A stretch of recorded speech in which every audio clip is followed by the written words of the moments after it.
Hello, everybody. Good afternoon. Finally got that right. I am Dr. Barry, favorite board certified internist, founder here at drpsblog.com, author, speaker, soon-to-be podcaster. Bringing you another edition of The Lunch You Learn with yours truly, Dr. Barry. I think we're on episode 37, I believe. Very excited.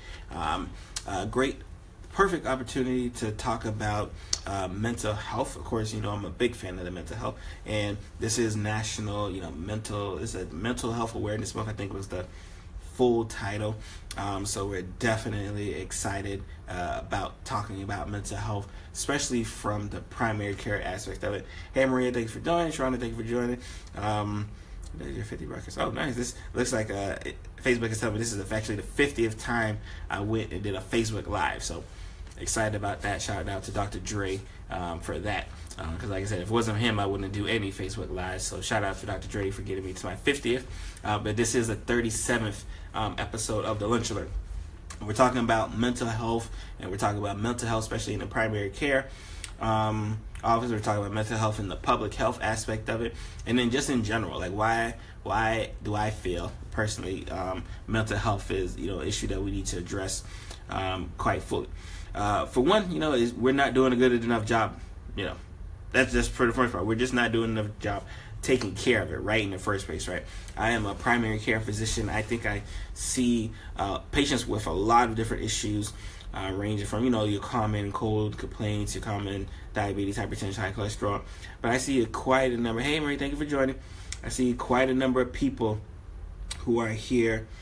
I see quite a number of people who are here for mental health issues, whether that be they're depressed, whether they be they're anxious, whether they be just stress in general, just kind of piling along because of life, just life in general. So I see a lot of issues that kind of add on to it, and I think we deal with diabetes, we deal with blood pressure, we talk about it all the time. We talk about stuff like cancer, we talk about all of these diseases, but when we speak about mental health, because it's not something we can physically see or physically do like a blood test on to see, we put it to the wayside, and that's something that unfortunately has been a detriment to our care.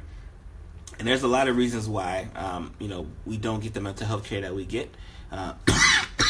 Sorry, still dealing with this bronchitis. For first and foremost, we don't make it a central issue, right? Like I said, this month of May, we're going to talk a lot about mental health awareness in general. You're going to see a lot of people talk about, what's up, Jose? Thank you for joining. You're going to see a lot of people talk about mental health, but once May comes around, they're going to be done, right? Like, it's like, all right, we talked about mental health. We got all our graphics out the way. We got all our blog posts out the way. We did our videos, and then it's just going to be done, right? And then we're going to have to wait till next year to make mental health like a key issue. And just like most of the issues I talk about, is probably something that we should be doing, 12 months out the year. But unfortunately, because of, the way we do things, especially in medicine, we're so centrally focused, mental health kind of gets pushed back on the wayside. Big thing, funding, right? Funding's a big issue too, right? Because again, it's difficult to take care of patients, who have mental health issues. And again, there's a lot of mental health issues to discuss if you don't have the funds to take care of it. So, if I don't have the funds to take care of the workers and, get those workers those proper equipment that they need, the proper support that those patients need, it's going to be falling by the wayside. So again, that's funding, and funding is an issue for a lot of our diseases, is a concern. Hey, man, thank you for joining for us, right? This was actually telling, right? The lack, and a lot of these facts I'm getting actually from WHO, which is like the World Health Organization, and especially dealing with mental health. The lack of mental health care integration with primary care. Now, I've talked about it on past episodes and before, where primary care has gotten and has gotten to this day and age where they're trying to get you in and out as soon as possible. 5 minutes, 10 minutes, 15 minutes, whatever that time frame may be. A lot of times, a lot of their patients aren't even getting to the point where they can even approach their physician and talk about like their mental health. And when I talk about stress, when I talk about anxiety, all these other things, like they're not even getting to that point, because by the time they're going to see him, they got to pay a copay, and they got like 10 different issues that they want to kind of get squeezed into that appointment, and mental health sometimes falls on the wayside. So that's a big issue, right? Trying to make a much more concerted effort to, one, get primary care physicians like myself to ask these questions, and two, get patients comfortable with asking their doctors questions, because I think a lot of times a lot of questions I always get is and we're going to talk about all of the excuses that people don't get their mental health care in, but a lot of times people don't even realize they can talk to their primary care physician. They think their primary care physician is to take care of their back pain, take care of their diabetes, and they don't even really approach their doctor in that sense. And I think a lot of that just has to do with the relationship, because to open up and talk about mental health with a quote unquote stranger, which your doctor usually is, especially in the beginning, you really have to trust this person, that this person is going to be doing everything in your best interest, and two, that you're going to get a positive result out of it, right? Because contrary to popular belief, not everybody wants to be on medications for anxiety medications for I got a lot of patients who refuse, they're like, no, I'm not doing it, I don't want to do it, I don't care. And that stops progress too. And not saying that all of these your mental health issues need medication, but there's some that do, right? Like I said, there's not much talking in the world that's going to get a person who's possibly bipolar to be less bipolar, right? There's not much talking in the world who's get a person who maybe hallucinated because they're schizophrenic. There's not that much counseling in the world that's going to change that, right? Sometimes you need medications. Same thing with depression. Same thing with anxiety.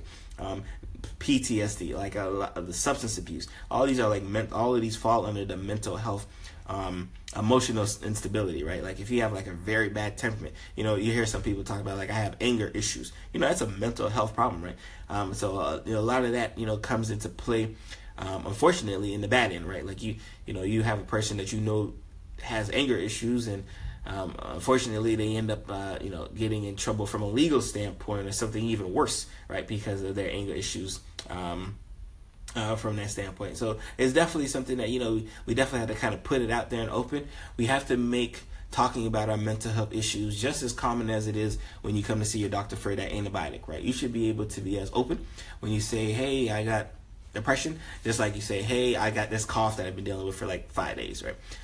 Because once we get to that barrier, once we get to that level of ease, that's where progress gets made, right?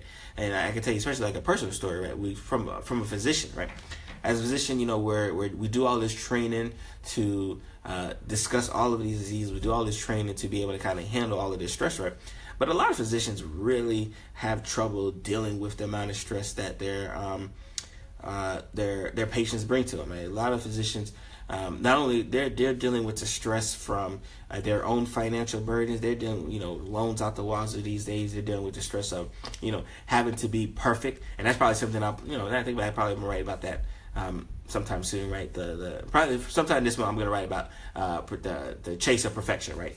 New title. I'm just throwing it out there, and I'll talk about how doctors they own, especially in this day and age where every time you turn on the TV, turn on the radio, someone is giving you a number to call to sue somebody else, right? So doctors understand that we've got one of the few jobs right in the world that you have to be perfect 100% of the time, or risk someone suing you because you're not 100%.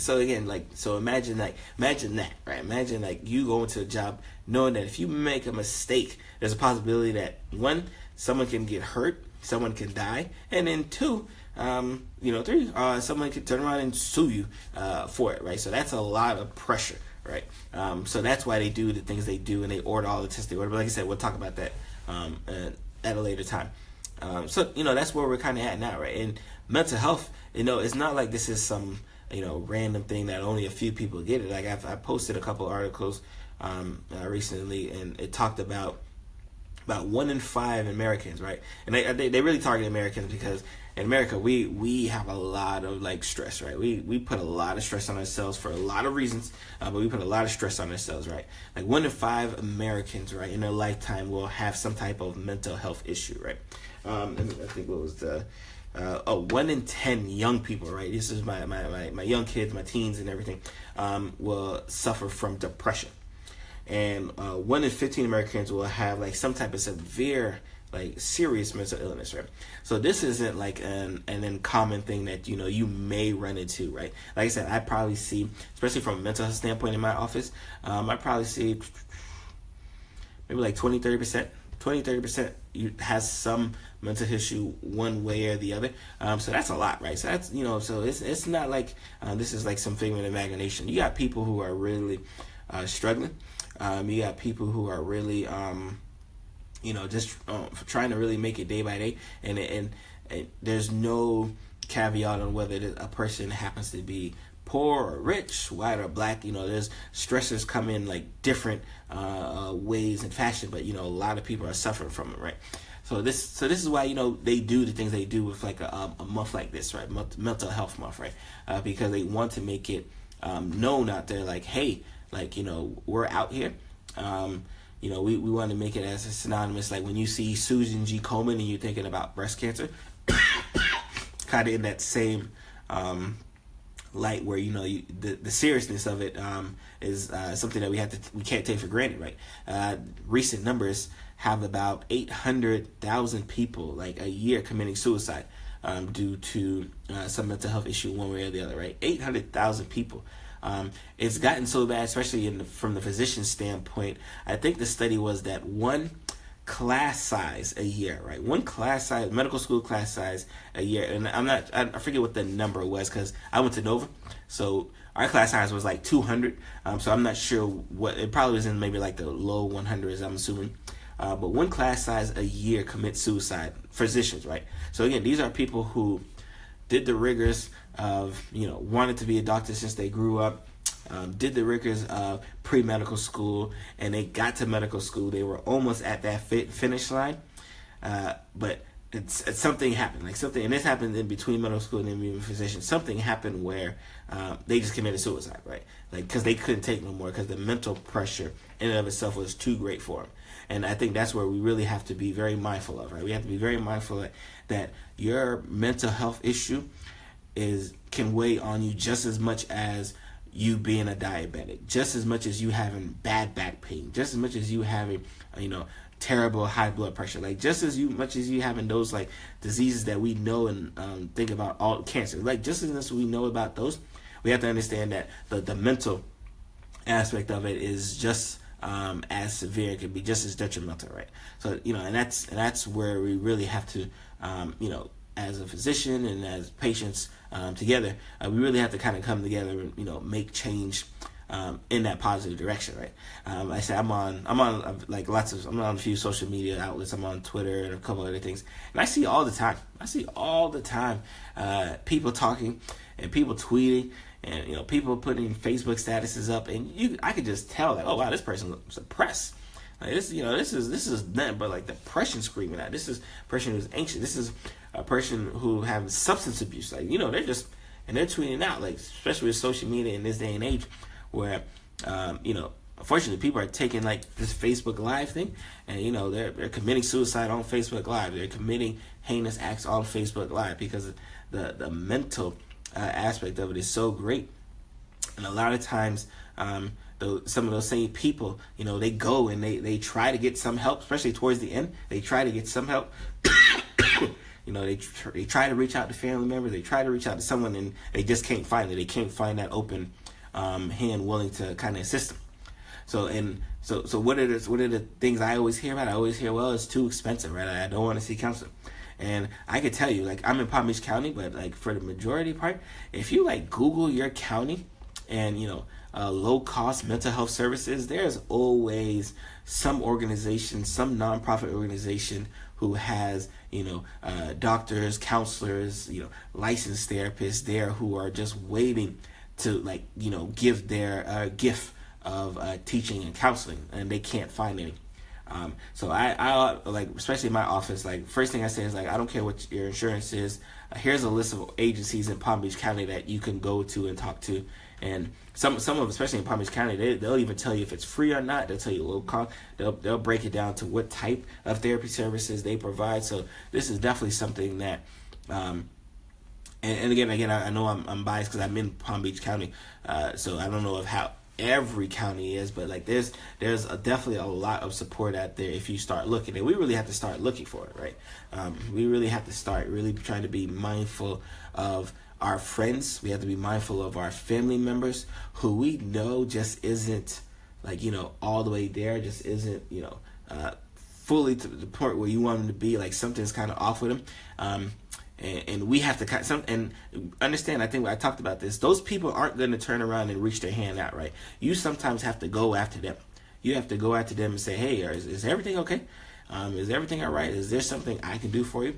And majority of the time, the first couple times, they're going to say no. But if you keep showing that, like, hey, I'm not going nowhere until you tell me like what's wrong, eventually they'll want to talk to you, right? And eventually you'll get them to where you need them to be. And I think that's where we have to get to now, right?